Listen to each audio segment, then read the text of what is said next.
दुनिया में कुछ जंग ऐसी होती हैं जिनकी आवाज गोलियों से नहीं बल्कि पानी की हल्की लहरों से शुरू होती है। सुबह का शांत नदी किनारा, धीमी हवा और पानी को चीरती एक छोटी सी बोट। सब कुछ इतना सामान्य लगता है कि किसी खतरे का अंदाजा तक नहीं होता, लेकिन अगले ही पल पानी की सतह अचानक ऐसे फटती है जैसे नीचे कोई विस्फोट हुआ। हजारों चमचमाती मछलियां हवा में तीरों की तरह उछलती हैं और पूरी बोट पर टूट पड़ती हैं। किसी के चेहरे पर वार, किसी की पसलियां चटक जाती हैं, कोई पानी में गिर पड़ता है। ये किसी हॉलीवुड फिल्म का दृश्य नहीं, बल्कि अमेरिका की असली नदियों की वो भयावह सच्चाई है जिसने वैज्ञानिकों से लेकर सरकार तक सबको डरा दिया है। इन मछलियों का नाम है एशियन कार्प, एक ऐसा जीव जिसे कभी इंसान ने अपनी सुविधा के लिए इस्तेमाल किया था, लेकिन आज वही जीव इंसानी सिस्टम को चुनौती देने वाला सबसे बड़ा जैविक खतरा बन चुका है। सबसे हैरानी की बात यह है कि इस कहानी की शुरुआत किसी युद्ध, किसी वायरस या किसी प्रयोगशाला से नहीं हुई। इसकी शुरुआत हुई थी एक अच्छे इरादे से। 1960 का दौर था। अमेरिका की कई नदियां और तालाब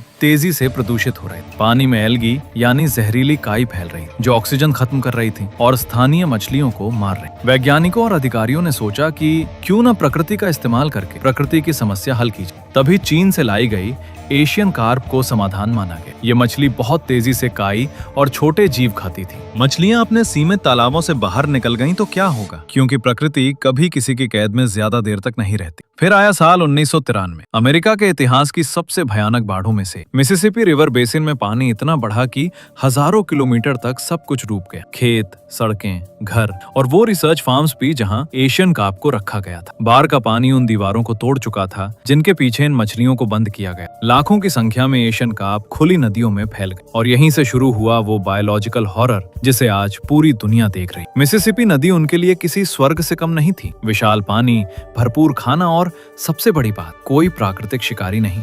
इनकी आबादी विस्फोट की तरह बढ़ने लगी। एक अकेली फीमेल कार्प लाखों अंडे देती है और यही वजह थी कि कुछ ही सालों में पूरी नदी का संतुलन बदलने लगा। जहां पहले कई स्थानीय मछलियां पाई जाती थीं, वहां अब सिर्फ कार्प का झुंड दिखाई देता। वे पानी में मौजूद लगभग हर छोटे जीव को खा जाती, जिससे बाकी प्रजातियों के लिए खाना ही नहीं बचता था। धीरे धीरे स्थानीय मछलियां गायब होने लगी, मछुआरों की कमाई खत्म होने लगी और नदी का पूरा इकोसिस्टम एक ही प्रजाति के कब्जे में जाता था। लेकिन असली डर तब सामने आया जब लोगों ने इन मछलियों के व्यवहार को करीब से देखा। एशियन कार्प आवाज और कंपन से बुरी तरह घबरा जाती हैं। जैसे ही कोई बोट उनके पास से गुजरती है, वे अचानक 10 से 15 फीट तक हवा में छलांग लगा देते। सोचिए 20 से 30 किलो की भारी मछली पूरी रफ्तार से आपके शरीर से टकराए तो क्या होगा। कई लोग गंभीर रूप से घायल हुए, किसी की नाक टूटी, किसी की आंख चली गई, कई लोग पानी में गिरकर मरते मरते बचे। इलिनॉय नदी में बोटिंग एक एडवेंचर नहीं बल्कि मौत के खेल जैसी लगने लगी। मीडिया ने इन्हें फ्लाइंग मॉन्स्टर्स कहना शुरू कर दिया। अमेरिका जैसी सुपर पावर के लिए ये सिर्फ एक पर्यावरणीय संकट नहीं बल्कि राष्ट्रीय शर्म की तरह बन चुका, क्योंकि दुनिया का सबसे ताकतवर देश अब एक मछली को रोकने के लिए अरबों डॉलर खर्च कर रहा था। सबसे बड़ी चिंता थी ग्रेट लेक्स को बचाना। ये दुनिया का सबसे बड़ा फ्रेश वाटर सिस्टम है जो करोड़ों लोगों को पानी और हजारों लोगों को रोजगार देता। अगर एशियन कार्प वहां पहुंच जाती तो पूरा इकोसिस्टम तबाह हो सकता था। इसी डर से शिकागो के पास एक विशाल इलेक्ट्रिक बैरियर बनाया गया। पानी के अंदर लगातार बिजली के झटके छोड़े जाने लगे ताकि कार्प आगे न बढ़ सके। लेकिन डर अब भी खत्म नहीं हुआ। वैज्ञानिक जानते थे कि अगर एक भी झुंड उस दीवार को पार कर गया तो आने वाले दशकों तक उन्हें रोकना लगभग नामुमकिन हो। हर साल हजारों टन कार्प पकड़ी जाती हैं, करोड़ों डॉलर खर्च होते हैं, नई टेक्नोलॉजी बनाई जाती है, लेकिन इनकी संख्या कम होने के बजाय और बढ़ती जा रही है। ऐसा लगता है जैसे इंसान जितना इन्हें रोकने की कोशिश करता है, ये उतनी तेजी से फैलती जाती हैं। और यही इस कहानी का सबसे डरावना सच है। कभी इंसान ने सोचा था कि वो प्रकृति को कंट्रोल कर सकता है, लेकिन अब वही प्रकृति उसे ये याद दिला रही है कि असली ताकत हमेशा उसी के पास रहेगी। लेकिन इस कहानी का सबसे अजीब और चौंकाने वाला हिस्सा अभी बाकी था। जिस एशियन कार्प को अमेरिका अपनी नदियों का दुश्मन मानता है, वही मछली चीन में समृद्धि, स्वाद और व्यापार का प्रतीक मानी जाती है। हजारों सालों से चीन की नदियों और तालाबों में कार्प पाली जाती रही है। वहाँ ये किसी जैविक राक्षस की तरह नहीं बल्कि रोजमर्रा की जिंदगी का हिस्सा है। पुराने समय में चीनी राजवंशों के दौरान कार्प को शुभ माना जाता था। कहा जाता था कि ये मछली संघर्ष और सफलता का प्रतीक है, क्योंकि ये तेज बहाव के खिलाफ तैर सकती है। धीरे धीरे ये सिर्फ संस्कृति तक सीमित नहीं रही बल्कि एक विशाल इंडस्ट्री बन। आज चीन में कार्प से जुड़ा कारोबार अरबों डॉलर का है। वहाँ की विशाल फिश फार्म्स में इन्हें बड़े पैमाने पर पाला जाता है। हजारों टन मछलियां हर दिन प्रोसेसिंग यूनिट्स में पहुंचती हैं, जहां मशीनें बिजली की गति से काम करती हैं। ऑटोमेटिक कन्वेयर बेल्ट्स पर मछलियां गुजरती हैं, हाई प्रेशर वाटर जेट्स उनकी सफाई करते हैं, रोबोटिक ब्लेड्स सेकंडों में उन्हें काटते हैं और फिर -40 डिग्री तापमान पर उन्हें फ्रीज कर दुनिया भर के बाजारों में भेज दिया जाता है। ये सब इतना तेज और व्यवस्थित होता है कि देखने वाला दंग रह जाए। यहाँ मौत भी एक उद्योग। लेकिन असली हैरानी सिर्फ इस व्यापार में नहीं बल्कि उस स्वाद में छिपी है जिसने करोड़ों लोगों को इसका दीवाना बना दी। चीन के रेस्टोरेंट्स में जब स्वीट एंड सावर कार्प की प्लेट टेबल पर आती है तो उसकी खुशबू ही लोगों को अपनी तरफ खींच लेती है। बाहर से क्रिस्पी सुनहरी परत और ऊपर डाली गई लाल गर्म सॉस, ये सिर्फ खाना नहीं बल्कि वहाँ के कल्चर का हिस्सा है। कहीं इसे अदरक और मसालों के साथ स्टीम किया जाता है तो कहीं तीखे हॉटपॉट में पकाया जाता है। यानी जो जीव अमेरिका में खौफ का दूसरा नाम है, वही चीन में स्वाद और रोजगार का आधार बना हुआ है। और यही विरोधाभास इस कहानी को और रहस्यमयी बना देता है। एक ही मछली लेकिन दो देशों में दो बिल्कुल अलग किस्मतें। फर्क सिर्फ इतना है कि चीन के इकोसिस्टम में कार्प अकेली नहीं है, वहाँ सदियों से उसके शिकारी और प्राकृतिक संतुलन मौजूद है। लेकिन जहाँ ये संतुलन टूटा, वहाँ कार्प ने पूरी नदी पर कब्जा जमा लिया। यही वजह है कि अब ये संकट सिर्फ अमेरिका तक सीमित नहीं रहा। यूरोप की डेन्यूब नदी से लेकर ऑस्ट्रेलिया की मरे डार्लिंग बेसिन तक एशियन कार्प फैल चुकी है। ऑस्ट्रेलिया में तो कई नदियों में इनकी संख्या इतनी ज्यादा हो गई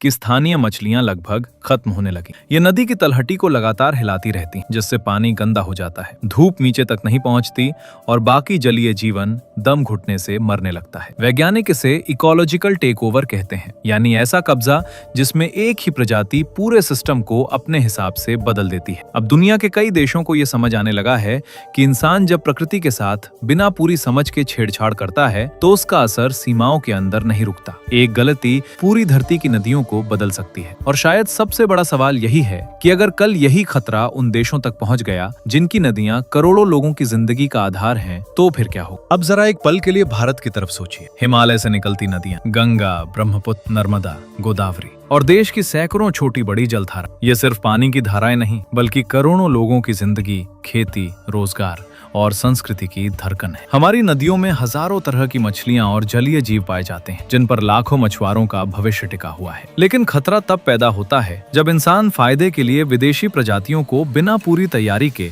किसी नए इकोसिस्टम में छोड़ देता है। दुनिया पहले भी ऐसी गलतियों की कीमत चुका चुकी है। कहीं खरगोशों ने खेती तबाह की, कहीं जहरीले मेंढकों ने जंगलों का संतुलन बिगाड़ दिया। लेकिन अगर कभी कोई ऐसी आक्रामक प्रजाति हमारी नदियों में बेकाबू हो गई तो इसका असर सिर्फ पानी तक सीमित नहीं रहेगा। हजारों गांवों की अर्थव्यवस्था हिल सकती है, स्थानीय मछलियां खत्म हो सकती हैं, पानी की गुणवत्ता बदल सकती है और पूरा इकोसिस्टम असंतुलित हो सकता है। यही वजह है कि वैज्ञानिक बार बार चेतावनी देते हैं कि प्रकृति कोई मशीन नहीं जिसे मनचाहे तरीके से बदला जा सके, क्योंकि हर नदी, हर जीव और हर संतुलन लाखों सालों में बनता है। इस पूरी कहानी का सबसे बड़ा सच यही है कि एशियन कार्प कोई दानव बनकर पैदा नहीं हुई थी। वो तो सिर्फ एक मछली थी जो अपने स्वभाव के अनुसार जी रही। असली गलती इंसान की थी जिसने ये मान लिया कि वो प्रकृति को पूरी तरह नियंत्रित कर सकता है। आज अमेरिका इलेक्ट्रिक बैरियर्स बना रहा है, करोड़ों डॉलर खर्च कर रहा है, हजारों टन मछलियां पकड़ रहा है, लेकिन फिर भी ये जंग खत्म नहीं हो रही। क्योंकि जब प्रकृति अपना संतुलन बिगड़ने का जवाब देती है तो उसे रोकना आसान नहीं होता। शायद यही कारण है कि ये कहानी सिर्फ एक मछली की कहानी नहीं बल्कि इंसानी घमंड की कहानी बन चुकी। एक ऐसी चेतावनी जो बताती है कि तकनीक और ताकत होने के बावजूद इंसान अब भी प्रकृति से बड़ा नहीं हो पाया। अगली बार जब आप किसी शांत नदी को देखें तो शायद आपको उसकी सतह के नीचे छिपी वो अदृश्य दुनिया याद आए, जहाँ एक छोटी सी गलती भी आने वाले दशकों की तबाही बन सकती। और यही सवाल दुनिया के सामने खड़ा है, क्या इंसान कभी प्रकृति के साथ संतुलन बनाकर जीना सीखेगा या हर बार नई गलती करके खुद अपनी मुश्किलें पलाता रहेगा। आपको वीडियो अच्छा लगे तो वीडियो को लाइक करना ना भूलें और हमारे चैनल को सब्सक्राइब करना ना भूलें। जय हिंद, जय भारत।